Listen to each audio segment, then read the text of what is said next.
And who here is from a tech company as compared to from a enterprise or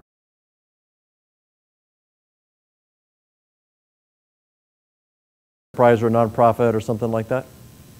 Good. Good to know. Always good to know who I'm talking to.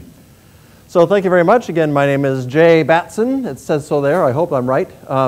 And we're going to talk today about the business case for deploying social business software. And I'll define what that is in a bit, and then tell you about how open source relates to all that. Just as a fun little comment, I don't know how many here are local from the Columbia area? Most of you. So this is actually a bit of an interesting come around the circle moment for me to be here this week, because in 1986 or 7, I started my first tech company, and it's got me started on the path to what is and ends up being open source today. The first tech company I started was something that used Unix System 5. You can't hardly even see that license plate, can you? It used Unix System 5, and since I had access to my local university, I had access to the source code, which was great. And the particular computer that I used was that little guy over there on the left, an NCR Tower is what that was called, which was made out here. So local come around full circle event for me. I spent a lot of time on the phone with the guys at NCR here. So we're here to talk about the business case for building social business software. And according to Gartner, there is no business case for building social business sites. What he's saying here is that a social business software is a tool. It's not a thing in and of itself. And so you don't build the business case for the tool. It's like trying to build a business case for a toolbox. You don't do that. You build a business case for the thing on the other end. What are you going to try to do with your community? And so really when I look at the kind of communities that you can build and the kind of business cases you want to make, they fall into kind of 4 basic categories. One is customer care. You're an organization, you need some way to talk to the people that you do business with or that are your nonprofit style contributors or whatever they may be. Second is if you have a technical community of some kind, whether it be a developer community or some kind of a technical set of contributors to something that you're doing. Third is if you're a government and you need to open some of your data and in the process open the way you operate to the outside world so that you can get contributions from the citizens and the people that you govern. And fourth is some kind of a collaboration site, whether it be an intranet, an extranet, or some project-based website, something like that, maybe similar to Basecamp or something where people are collaborating towards some goal. And each of those you probably measure differently in terms of your ROI.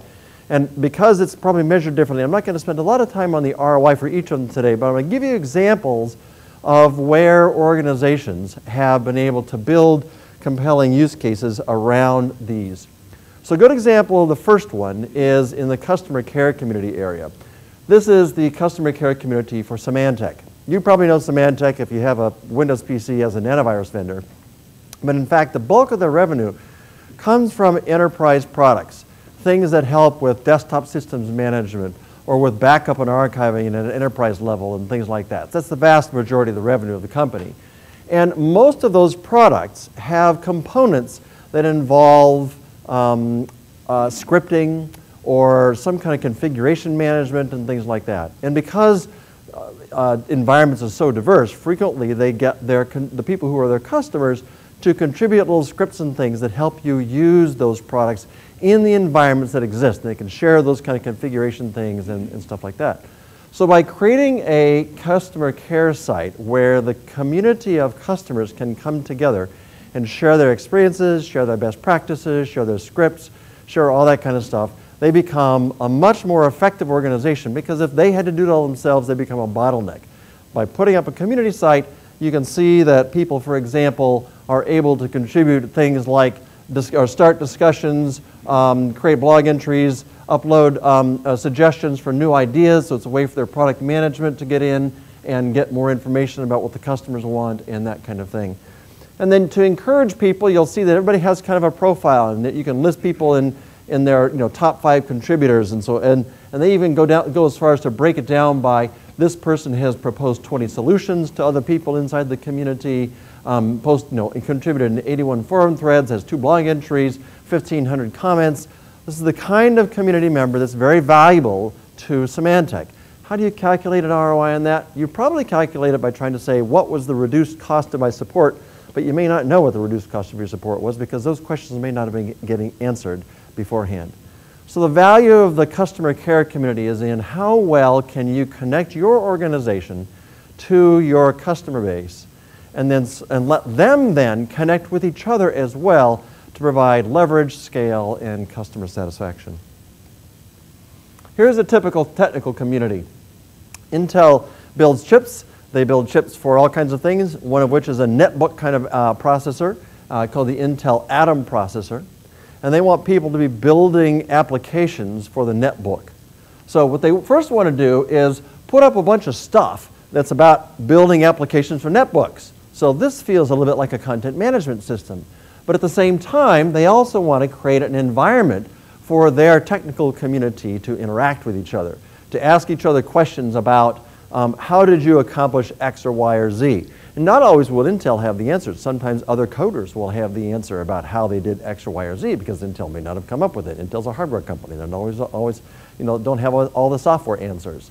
So by creating a place for app developers to come and ask questions in the forums or to create blog posts about stuff that they can brag about or that they can feel like they've contributed to the community in some way, this gives them a way for them to create kind of a momentum around the Intel Atom processor. And in fact, this is the same thing that the Drupal project itself does.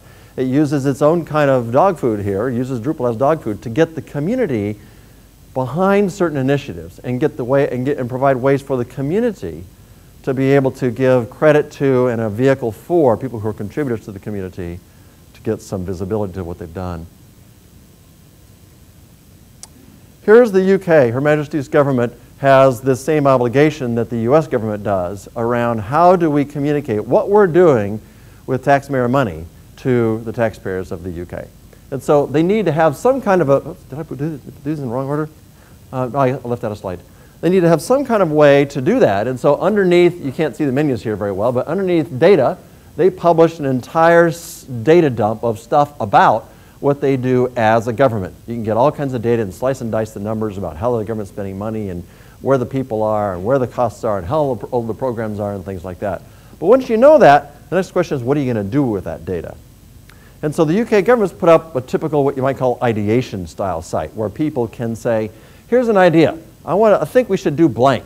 And then they let the citizenry talk about that. They can vote on the idea, thumbs up, thumbs down, 1 star, 5 star. People make comments, you can vote up, down in the comments. All kinds of things that allow people to go in and interact with the government in various ways so that the government can start to feel the pulse of the people. Now, you may or may not always adopt the ideas, but they've actually had very good success with interesting things coming up from qualified people inside the government, or inside the citizenry. It's not always just some quack out in some farmhouse who has nothing to do but gripe about the government all day. Oftentimes it's thoughtful people from the domain that they're talking about who have suggestions that just aren't getting heard, and this gives them a vehicle for those suggestions to get heard. So open government's a great way to build community for your citizenry.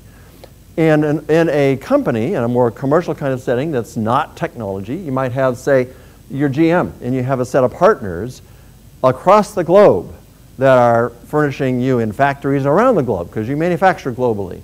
And so you have certain goals that you want to reach as a manufacturer, and so you can create initiatives and create ways for people in various parts of the globe to create little videos and say, here's what we're doing in our particular community, whether it be in Singapore or whether it be in America or in UK, wherever it may be, and upload and say, here's what our particular little organization, part of the organization is doing, and create some kind of initiative. And you can see here that on their blog post, or on their community site, they're very multilingual. And in fact, they have translations of some of these blog posts and things like that that come across to all the rest of the world. So somebody who might be working in Hong Kong can actually communicate with somebody in the UK or something like that.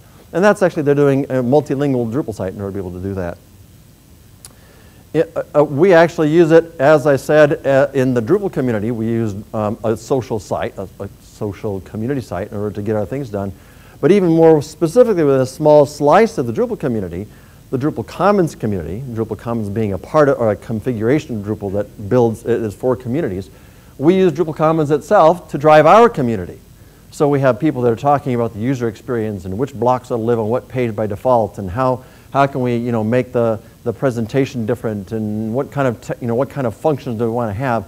This is an open source project, and people are contributing to it and working in the community to get something like that done. And of course, I can't see many intranets to take snapshots of them, but I can see ours.